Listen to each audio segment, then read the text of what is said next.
Bursa Pilpres 2024 diperkirakan bakal memunculkan kuda hitam di tengah dominasi Prabowo Subianto, Anies Baswedan, dan Ganjar Pranowo. Nama Ridwan Kamil, Hovifah Indar Parawansa, dan Jenderal Andika Perkasa layak diperhitungkan. Bahkan yang terbaru muncul nama artis super tajir Raffi Ahmad yang disodorkan kepada publik.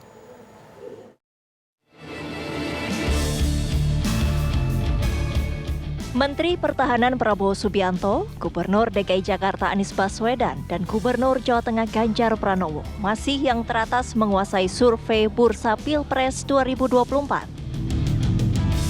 Namun belakangan, nama-nama capres alternatif mulai jadi sorotan.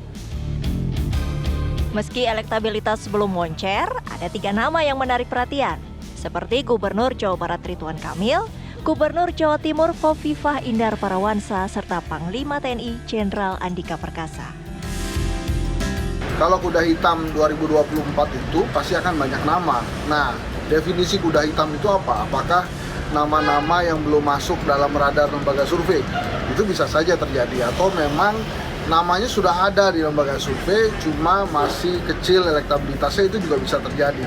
Nah, kalau kita bicara siapa saja kuda hitam, maka kriteria dulu sebelum kita sebut nama. Kalau menurut saya kriterianya adalah para pejabat yang saat ini sangat dikenal oleh masyarakat. Jadi artinya pejabat yang popularitasnya lumayan tinggi, yang sering dibicarakan. Sebagai pejabat, kunjungan yang dilakukan para tokoh kerap dianggap sebagai manuver menuju Pilpres. Seperti yang dilakukan Jenderal Andika Perkasa saat menyambangi kantor PBNU dan Muhammadiyah. Apa boleh buat, karena posisi jabatan Panglima itu strategis, bisa untuk menaikkan elektabilitas, ya maka suka tidak suka ya bermanuver sana sini untuk menaikkan elektabilitasnya itu. Jadi pertemuan-pertemuan itu ya bisa saja bagian untuk meningkatkan elektabilitas. Dan kita tahu jumlah massa PBNU, katakanlah ya NU lah, lalu Muhammadiyah juga grassrootsnya itu pemilih terbesar di Republik ini.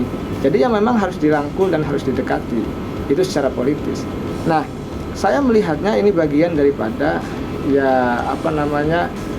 tadi langkah zigzag yang dilakukan oleh Andika. Ini soal Pilpres, ini soal 2024, ini soal keinginan ingin menjadi pemimpin di Republik ini, entah RI 1, entah RI 2.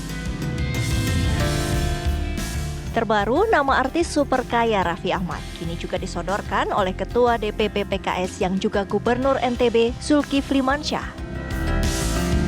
Namun keputusan akhir siapa capres dari PKS berada di tangan Majelis Syuro.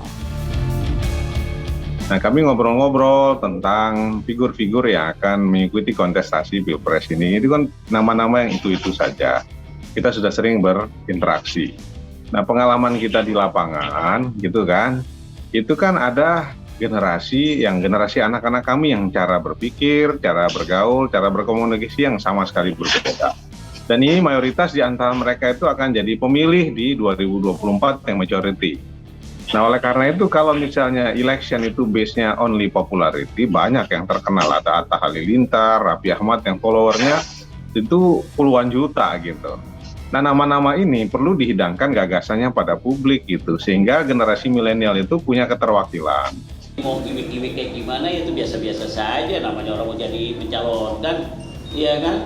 Yang resmi dari PKS itu kalau ada di Majelis Syuro dan diputuskan hasil keputusan resminya, itu nanti. Siapa yang bakal menjadi kuda hitam di Bursa Pilpres mendatang menjadi pertaruhan partai mana yang akan mengusungnya.